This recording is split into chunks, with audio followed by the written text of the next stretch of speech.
noite, bom dia, galera. Não sei que momento que vocês estão assistindo a gravação. Eu sou o Daniel Colombo, eu estou atualmente no quarto ano da manhã, para quem não me conhece. Eu estou dando a monitoria agora para vocês de Direito Penal 3, parte especial. Então vamos começar aqui. Primeiro, a lei de crimes hediondos. O que é um crime hediondo? É um crime considerado extremamente grave, extremamente repugnante. E por conta dessa natureza grave, necessita de um tratamento mais rigoroso. Os critérios para definição dos crimes hediondos podem derivar de três sistemas. O sistema legal, onde o legislador ele prevê um rol taxativo dos crimes hediondos, ou seja, o que está naquele rol é crime hediondo. O sistema judicial, que é definido pelo juiz de forma subjetiva, que vai analisar a gravidade da infração e decidir se tem ou não hediondez no caso. E o sistema misto, onde tem um rol exemplificativo que permite que o juiz também defina a hediondez em alguns casos. O Brasil adota o sistema legal, ou seja, tem um rol taxativo. Esse rol taxativo, ele vem no artigo 1º da Lei de Crimes Hediondos. Porém, tem uma espécie de crime chamado crime equiparado ao hediondo, que tem um tratamento igual aos crimes hediondos, porém são previstos no artigo 5º da Constituição Federal, que são eles o TTT, tráfico, tortura e terrorismo. Aqui no artigo 1, a gente tem o rol taxativo, que ele prevê diversos crimes. Então, vamos lá. O homicídio praticado em atividade típica de grupo de extermínio, ainda que cometido por um só agente, e o homicídio qualificado nas qualificadoras do artigo 121. O roubo, quando praticado com restrição de liberdade da vítima, emprego de arma de fogo ou com resultado de lesão corporal grave ou morte, certo? A extorsão, qualificada pela restrição de liberdade da vítima, ocorrência de lesão corporal ou morte, bem semelhante ao roubo. A extorsão mediante sequestro e na forma qualificada. O estupro, estupro de vulnerável, epidemia com resultado morte. A falsificação, corrupção, adulteração ou alteração de produto destinado a fins terapêuticos ou medicinais. Favorecimento da prostituição ou de qualquer outra forma de exploração sexual de criança, adolescente ou vulnerável.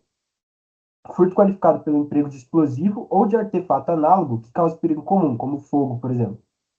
Consideram-se também crimes hediondos tentados ou consumados, o crime de genocídio, posse ou porte ilegal de arma de fogo de uso proibido, comércio ilegal de arma de fogo, tráfico internacional de arma de fogo, acessório ou munição, organização criminosa quando direcionada à prática de crime hediondo ou equiparado. Quais são as consequências dos crimes hediondos? Eles não são suscetíveis, não pode ocorrer anistia, graça e indulto nos crimes hediondos. O que é a anistia, a graça e o indulto? São causas extintivas de punibilidade. A anistia ela é aprovada pelo Congresso Nacional e é uma espécie de perdão que abrange de forma coletiva as pessoas que cometeram aquele determinado crime. Ela apenas extingue os efeitos penais da condenação. Ou seja, o cumprimento de pena, por exemplo. Os efeitos extrapenais se mantêm. Então, aquela pessoa não vai cumprir a pena do delito, mas se ela cometer um outro crime e ela for ser julgada, vai ter a reincidência ali, por exemplo. Ou ela não vai cumprir a pena, mas ela vai ter que pagar a indenização. A graça, que é concedida pelo presidente da República por meio de decreto, e também é uma espécie de perdão, só que diferente da anistia, é um perdão de forma individual. E o indulto, que é concedido da mesma forma que a graça, e pode excluir total ou parcialmente a punição, e é de forma coletiva. No caso do indulto, ele visa a ressocialização daquele indivíduo.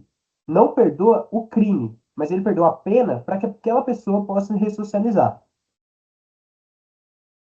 A liberdade provisória para os crimes hediondos, a princípio, era vedada. Porém, foi considerado inconstitucional pelo STF em 2007 e é possível, sim, a liberdade provisória. A fiança, diferente da liberdade provisória, não é permitida a liberdade provisória mediante a fiança. Aqui, a gente consegue ver, no parágrafo 5º da Constituição, inafiançáveis, insuscetíveis de graça ou anistia, certo? E eles são equiparados aos hediondos, eles têm o mesmo tratamento. Apelação em liberdade. Vai poder, mas caso o juiz decida que sim. E por que que pode? Em razão do princípio da presunção de inocência. Ninguém é culpado até trânsito em julgado de sentença penal condenatória, né? Certo? Cumprimento de pena. Antigamente, o cumprimento de pena ele devia ser integralmente no regime fechado e foi considerado inconstitucional pelo STF, que estabeleceu que seria inicialmente em regime fechado e também foi considerado inconstitucional pelo STF. Então, agora, atualmente, deve ser aplicado o artigo 33 do Código Penal, que trata sobre o cumprimento de pena de forma mais genérica. A progressão de regime. A progressão de regime é permitida só que em algumas circunstâncias. Para crimes hediondos, é 40% da pena se o réu for primário, 50% da pena se o réu praticar crime hediondo com o resultado morte, exercer comando de organização criminosa ou for condenado pela prática de constituição de milícia. 60 se ele for reincidente em crime hediondo e 70 se ele for reincidente em crime hediondo com resultado morte. Certo? A prisão provisória, em regra, é de 5 dias com mais 5, prorrogáveis por mais 5. Para os crimes hediondos, é 30 dias com mais 5, prorrogáveis por mais. Oh, perdão. É 30 dias com mais 30, prorrogáveis por mais 30. Aqui, vocês percebem que ele, a princípio, é 5 dias e prorroga por mais 5. E nos crimes hediondos, é 30 dias e prorroga por mais 30. Então, o prazo que se inicia é o prazo que se prorroga, certo? Nesse caso. Então é dessa forma mais fácil de decorar. O livramento condicional. O que, que é o livramento condicional? É uma etapa da execução penal que permite que os condenados que têm uma sentença superior a 2 anos e cumpram os requisitos objetivos e subjetivos, que seriam o quê? O tempo de pena, os objetivos, que é superior a 2 anos, e os subjetivos, o bom comportamento e trabalho, por exemplo. Por que os subjetivos? Porque eles vão estar sob análise, sobre a subjetividade da pessoa que está analisando aquilo. Para crimes comuns, é 1/3 da pena. Para caso de reincidência em crime doloso e que não possui bons antecedentes, ou que não possui bons antecedentes, seria metade da pena. E para os crimes hediondos, são 2/3 da pena. Então, crime comum, 1/3, reincidente ou sem bom antecedente, metade, e crime hediondo, 2/3. Aqui a gente entra no Estatuto do Desarmamento, que é regulado pelo SINARM, Sistema Nacional de Armas, que é uma entidade nacional vinculada ao Ministério da Justiça e gerenciada pela Polícia Federal. Ela quem é responsável pelo registro das armas de fogo no território nacional. Porém, ela não regulariza as armas de fogo em algumas situações, como, por exemplo, relacionadas às Forças Armadas, porque essa atividade de regularizar as armas de fogo relacionadas às Forças Armadas cabe à própria instituição. Então, o Exército regulariza a própria atividade relacionada à arma de fogo. Quais são os tipos de arma de fogo? De uso permitido, de uso restrito e de uso proibido. O que, que seria de uso permitido? Que um cidadão comum consegue obter o posse e o aporte, por exemplo, certo? De uso restrito é que é exclusivo de pessoa física ou jurídica devidamente autorizada, como, por exemplo, do Exército, da polícia. Se você está ali na polícia, você pode. E de uso proibido. São armas que são proibidas para qualquer pessoa. São previstas nos tratados internacionais que o Brasil é signatário. E, por exemplo, um exemplo de armas que são proibidas. Armas que não parecem ter um potencial ofensivo. Uma caneta, pistola. Uma bengala, pistola. A documentação relativa às armas de fogo são muito importantes. O registro daquela arma de fogo. A arma de fogo ela tem uma numeração também. E aí já devem ter ouvido a expressão da numeração raspada. Esse registro está vinculado à numeração da arma para identificar aquela arma, como se fosse o e-mail do celular. Autorização para transporte de arma de fogo. Eu tenho a posse da arma de fogo. Eu posso ter a arma de fogo dentro da minha residência. Só que eu vou mudar de residência. Para eu transportar a minha arma de fogo desta residência atual para a próxima, para que eu vou mudar, eu tenho que ter uma autorização. Se eu não tivesse autorização, eu estou cometendo um crime, certo? E o porte, o registro de porte, né? Certo? Aqui é um tópico importante. Arma de uso permitido, restrito e proibido. Então, aqui a gente consegue diferenciar os tipos de arma e voltando nos crimes hediondos, a gente acha um dos crimes hediondos qualificados pelo uso de arma proibido. Aqui, o furto qualificado pelo emprego de explosivo. Não, perdão. Aqui, o crime de posse ou porte ilegal de arma de fogo de uso proibido. Então, aqui a gente consegue entender o que é esse uso proibido, que seriam armas proibidas por aqui. Armas proibidas por tratados internacionais que o Brasil é signatário, certo? Então, se você tem o porte ou a posse de uma arma dessa, você está cometendo aquele crime de honra. Posse regular de arma de fogo de uso permitido. Então, o que é a posse irregular de arma de fogo de uso permitido? Quais são as condutas desse tipo? Possuir ou manter são as condutas. O quê? Arma de fogo, acessório ou munição de uso permitido. Certo? Em desacordo com determinação legal ou regulamentar. Por quê? Se eu tiver a posse ou o porte, eu não estou cometendo esse crime, porque eu estou em acordo com a determinação legal ou regulamentar. Certo? No interior de sua residência ou independência desta, ou ainda no seu local de trabalho, desde que seja o titular ou responsável legal do estabelecimento ou empresa. Detenção de 1 a 3 anos e multa. Então, o que tem que se atentar aqui? Possuir ou manter, na sua residência ou dependência desta, ou no seu local de trabalho, desde que você seja o titular ou responsável legal do estabelecimento ou empresa. Certo? E possuir o quê? A arma de fogo, acessório ou munição. Aqui é muito importante, não é só a arma de fogo. Acessório ou munição também. Eu tô com 3 balas que recarregam uma pistola. E eu não tenho a determinação legal ou regulamentar para possuir essas 3 balas. Eu estou cometendo o artigo 12. Não é apenas a arma de fogo de uso permitido. Também o acessório e a munição e os correlatos, certo? Omissão de cautela.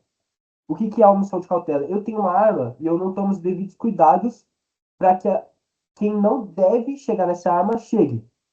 Ou seja, eu deixo de observar as cautelas necessárias para impedir que menor de 18 anos ou pessoa portadora de deficiência mental se apodere daquela minha arma de fogo, que esteja sob a minha posse ou seja de minha propriedade. Por exemplo, eu sou um policial e eu deixo a minha arma de fogo no sofá com o meu filho de 6 anos ali na sala. Eu não estou tomando as devidas cautelas necessárias. Eu tenho que deixar em um lugar de difícil alcance, que ele não consiga alcançar, que ele não saiba onde está, certo? A detenção, para o artigo 13, é de 1 ano a 2 e multa.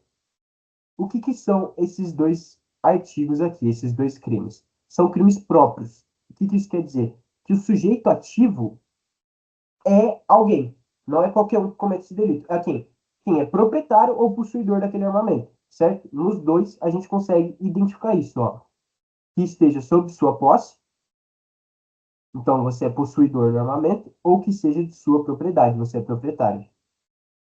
Aqui também, você é possuidor ou você é proprietário daquele armamento, certo? E quem que seria o sujeito passivo? Nos dois crimes, o sujeito passivo seria a coletividade, porque você está administrando, ministrando aquele armamento ou correlatos de forma a desacordar com a determinação legal ou regulamentar, e no crime de omissão de cautela, também será o menor ou aquela pessoa com deficiência, ou ambos, que você não está impedindo de se apoderar daquela arma de fogo. Infração de menor potencial ofensivo. O que é uma infração de menor potencial ofensivo? São aqueles crimes cuja pena máxima não exceda 2 anos, assim como todas as contravenções penais. Quem julga as infrações de menor potencial ofensivo? O GCRIM, que é o Juizado Especial Criminal. Tem um rito sumaríssimo, que isso quer dizer que tem maior celeridade, maior economia processual. É para facilitar que aquele rito que têm um menor potencial ofensivo, ser julgado de forma mais veloz. A omissão de comunicação de perda ou subtração de arma de fogo também é o crime. Eu tenho a posse, eu tenho o porte, tudo regulamentado, tudo certinho, mas eu chego em casa e não tá onde eu deixei. Alguém entrou na minha casa. Se eu não faço nada, eu estou cometendo esse crime. Vamos lá, artigo 13, parágrafo único. Nas mesmas penas incorrem o proprietário ou diretor responsável de empresa de segurança e transporte de valores que deixar de registrar ocorrência policial e de comunicar à Polícia Federal perda, furto, roubo ou outras formas de extravio de arma de fogo, acessório ou munição que estejam sob sua guarda nas primeiras 24 horas, depois de ocorrido o fato. Então vamos lá. Nas mesmas penas incorrem o proprietário do armamento ou o diretor responsável de empresa de segurança e transporte de valores. Por quê? Porque o diretor responsável de empresa de segurança e transporte de valores vai administrar aqueles armamentos, certo? Ele é o responsável. Aqui mesmo disse, certo? Que deixar de registrar a ocorrência policial, e aqui é muito importante, e de comunicar à Polícia Federal. Não é ou comunicar à Polícia Federal. Tem que registrar o BO e comunicar à polícia. Da perda, furto, roubo ou de qualquer outra forma de extravio daquela arma de fogo, acessório ou munição. Aqui, da mesma forma, é arma de fogo, acessório ou munição. Não é apenas arma de fogo, certo? São os correlatos também. Que estejam sob sua guarda nas primeiras 24 horas. Tá, mas eu fui viajar, deixei meu armamento em casa, cheguei e ele não tá lá. O que que acontece? Eu vou descobrir após aquelas 24 horas. Então, vai se contar aquelas 24 horas a partir da minha descoberta, porque antes não tinha o que eu fazer. Não tinha conhecimento daquele fato, então não teria como eu comunicar à polícia nem registrar o BO. Então, ele é um crime a prazo. 24 horas contadas a partir da descoberta da perda. Ele não admite tentativa, ou você vai lá e comunica, ou você está cometendo crime, certo? Porte ilegal de arma de fogo de uso permitido. O que seria o porte ilegal de arma de fogo de uso permitido? Seria portar, deter, adquirir, fornecer, receber, ter no depósito, transportar, ceder, ainda que gratuitamente, emprestar, remeter, empregar, manter sob sua guarda ou ocultar arma de fogo, acessório ou munição, de novo, são os correlatos, de uso permitido, sem autorização e em desacordo com determinação legal ou regulamentar. Então, vamos lá. Opa, certo. Vamos lá. Aqui, a gente tem um crime de ação múltipla. Quais são as ações? As que estão em vermelho. Os verbos portar, deter, adquirir, fornecer, receber, ter em depósito, transportar, ceder, ainda que gratuitamente, emprestar, remeter, empregar, manter sob sua guarda ou ocultar. Então, você não precisa cometer todas essas ações, todas essas condutas. Basta que você cometa uma dessas condutas para que você se enquadre no tipo penal de porte ilegal de arma de fogo de uso permitido, certo? Eu não preciso portar, deter, adquirir, fornecer. Se eu detenho aquela arma, se eu adquiro de forma ilegal, eu já estou cometendo aquele delito, certo? Da mesma forma, os correlatos aqui, não apenas a arma de fogo, mas também o acessório ou a munição. Não preciso adquirir a arma de fogo ou acessório e a munição. Apenas um, eu já estarei cometendo aquele delito. E aqui é bem importante que é de uso permitido, assim como no nome do tipo, certo? De uso permitido e sem autorização em desacordo com determinação legal ou regulamentar, da mesma forma que o crime de posse, certo?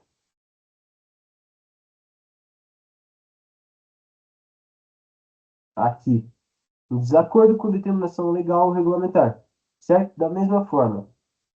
Então vamos lá, é um crime de ação múltipla, de conteúdo variado ou de tipo misto alternativo. É plurinuclear. Basta uma das condutas para que a consumação do crime em tela seja ocorrida, certo? Tenha ocorrido. O objeto material do crime é a arma de fogo e os correlatos, seria o acessório e a munição, e as exceções são aquelas pessoas que possuem autorização ou agem em acordo com a determinação legal, em decorrência de função ou autorização, por exemplo. Isso daqui é muito interessante também. A autorização está prevista no artigo 10. E eu estou colocando para vocês o link. Então, no documento, no conteúdo, em todas as vezes que tiver alguma situação mais acinzentada dessa forma, você consegue clicar e abrir o link, ó. Aí aqui está o link e você vai abrir direto, que fica mais fácil para você ler e acompanhar quando você for fazer o seu estudo sozinho, certo?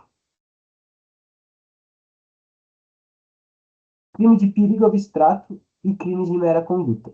O crime de perigo abstrato é, presumidamente, você se presume que aquele perigo ocorreu. Então, por exemplo, o porte é um crime de perigo abstrato. Você não, de fato, ofendeu algum direito, mas você está colocando aquele direito em perigo. E não precisa provar que você colocou aquele direito em perigo, porque basta você fazer para que seja presumido que você colocou em perigo, certo? Portar mais de um armamento é o mesmo crime, é um crime único, no mesmo contexto fático, claro. Você porta mais de um armamento, eu sou flagrado com 2 pistolas de uso permitido, sem autorização legal. Eu estou portando mais de um armamento, só que eu não vou responder por 2 crimes, eu vou responder por um crime com aumento de pena na primeira fase do critério trifásico. Aqui está o artigo da primeira fase do critério trifásico também, para você conseguir ler. E eu estou portando uma arma que está quebrada. Não tenho como oferecer de fato aquele perigo à sociedade. Não vou conseguir atirar em ninguém. A presunção desse perigo é relativa de acordo com as cortes superiores. Aqui a gente traz um entendimento. A arma obsoleta, arma quebrada, arma desmuniciada é de perigo abstrato, sendo irrelevante o fato de a arma estar desmuniciada ou até mesmo desmontada ou estragada. Porquanto, o objeto jurídico tutelado não é a incolumidade física, e sim a segurança pública e a paz social, colocados em risco com o porte de arma de fogo sem autorização ou em desacordo com a determinação legal, revelando-se descienda até mesmo a comprovação do potencial ofensivo do artefato através de laudo pericial. Então, o que, que isso quer dizer? Até mesmo que se comprove através de laudo pericial que o potencial ofensivo do artefato não existe, não importa. Porque só o fato de você portar aquele armamento, você já está colocando em risco a segurança pública e a paz social. Por exemplo, você saindo da Unisal à noite se depara com um indivíduo que está portando uma arma desmuniciada. Não tem como ele atirar em você. Mas como você vai saber que aquela arma está desmuniciada? Já vai ter atingido a sua segurança, já vai ter atingido a sua paz, e ele, inclusive, consegue cometer um delito com aquela arma, consegue te roubar, porque você não vai pagar para ver, você não vai apostar que aquela arma não está desmuniciada. Então, de qualquer forma, ele ainda afeta a sociedade, então aquele perigo ainda existe, certo? Mesmo que aquela arma não tenha potencial ofensivo de fato, não consiga atingir o físico, certo? Princípio da consunção ou absorção. O que é o princípio da consunção ou absorção? É que o crime meio será absorvido pelo crime fim. O que é o crime meio? É um crime que você comete ao meio do curso para que cometa o crime fim. Por exemplo, eu quero para eu, por exemplo, eu quero praticar um roubo. Para que eu cometa aquele roubo, eu preciso de uma arma, eu quero uma arma. Eu não vou responder só pelo, eu não vou responder pelo roubo e pelo porte, eu vou responder só pelo roubo, porque o porte, eu só tenho aquele porte para praticar outro crime. Só que aqui a gente tem uma parte muito importante. Exclusivamente, unicamente, para praticar aquele outro crime. Se eu adquiro uma arma, eu tenho o porte dela, eu não tenho o porte dela, mas eu utilizo como se eu tivesse, eu porto aquela arma, e aí um dia na minha cabeça eu decido que eu quero efetuar um roubo. Eu vou responder pelos dois. Mas se eu adquiro aquela arma e logo em seguida vou cometer aquele roubo, eu adquiri para cometer aquele roubo. única e exclusivamente para isso. Então, aquele porte vai ser absorvido pelo roubo. Aquele porte vai ser o crime meio, que será absorvido pelo crime fim, certo? O crime meio é o porte e o crime fim é o roubo. Aquisição de armamento de origem criminosa. Constitui-se dois crimes, a receptação e o porte ilegal de arma de fogo, mesmo que ocorra no mesmo contexto fático. Por quê? A receptação seria adquirir, receber, transportar, conduzir ou ocultar em proveito próprio ou alheio, coisa que sabe ser produto de crime ou influir para que terceiro de boa-fé a adquira, receba ou oculte. Nesse delito de receptação, artigo 180, a gente também tem um crime de ação múltipla, certo? Não necessita que ocorra todas as condutas listadas para que você cometa aquele crime de receptação, certo? Desde que você adquira, receba, transporte, conduza ou oculte, aqui ó, é muito legal esse ou oculte, certo? Você não precisa ocultar um proveito próprio ou alheio, coisa que sabe ser produto de crime. Então, no nosso exemplo, a aquisição de armamento de origem criminosa, você vai estar adquirindo no armamento de origem criminosa, que você sabe ser produto de crime, sabe ser de origem criminosa, ainda estará adquirindo uma arma de fogo. Então você estará adquirindo um armamento, porte ilegal de arma de fogo de uso permitido, que sabe ser produto de crime, receptação, certo? Disparo de arma de fogo. Disparar arma de fogo ou acionar munição em lugar habitado ou em suas adjacências, em via pública ou em direção a ela, desde que essa conduta não tenha como finalidade a prática de outro crime. Então vamos lá, quais são as condutas desse tipo? As condutas desse tipo é disparar arma de fogo ou acionar munição. Novamente, múltipla conduta, você precisa fazer as duas. Desde que você faça uma das duas, você estará cometendo o artigo 5º. Onde? Onde você vai fazer isso? Em lugar habitado ou em suas adjacências, em via pública ou em direção a ela. Na rua, em direção à rua, em lugar que as pessoas moram, certo? Desde que essa conduta não tenha como finalidade a prática de outro crime. E aí é o princípio da consunção, da absorção, certo? Crime meio, crime fim. Aqui, nesse artigo, a gente tem um parágrafo único que diz: o crime previsto nesse artigo é inafiançável. O que isso quer dizer? Que ele não é suscetível à fiança. Porém, aqui mesmo a gente já tem. Eu copiei todos os artigos, aqui que tem essa barra branca, todos os artigos foram copiados diretamente da lei. É como se fosse uma citação, por isso a barra branca, certo? Aqui mesmo a gente tem, esse link não está funcionando, que eu copiei diretamente da lei e eu não acho que ele esteja atualizado, mas aqui a gente já tem vide ADIM 3112 dígito 1, certo? O que é esse ADIM? É uma ação direta de inconstitucionalidade. O que seria uma ação direta de inconstitucionalidade? É um instrumento jurídico para questionar a constitucionalidade de leis ou atos normativos. Então, se a gente tem uma lei que vai contra a Constituição, o que a gente tem que fazer? Entrar com um ADIM. E é isso que aconteceu.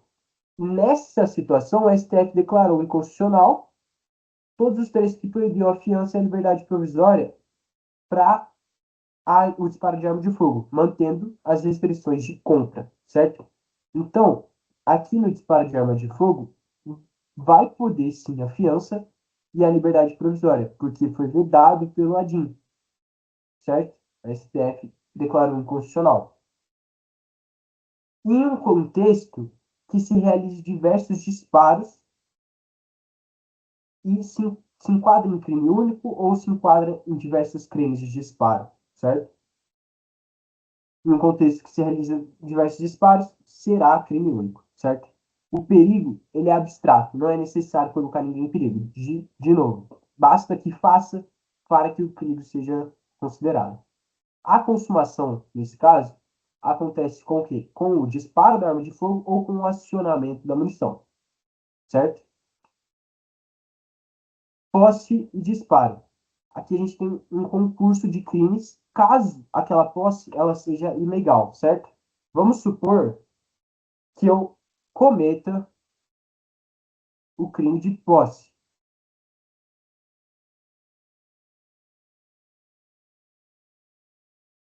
Aqui, posse irregular de arma de fogo de uso permitido. Eu possuo ou mantenho arma de fogo, acessório ou munição de uso permitido em desacordo com a determinação legal.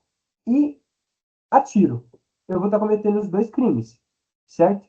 Se eu não estou cometendo o crime de posse irregular, porque eu estou em acordo com a determinação legal regulamentar, eu tenho de fato aquela posse regular, eu não vou estar cometendo esses dois crimes. Não será concurso de crime, por quê?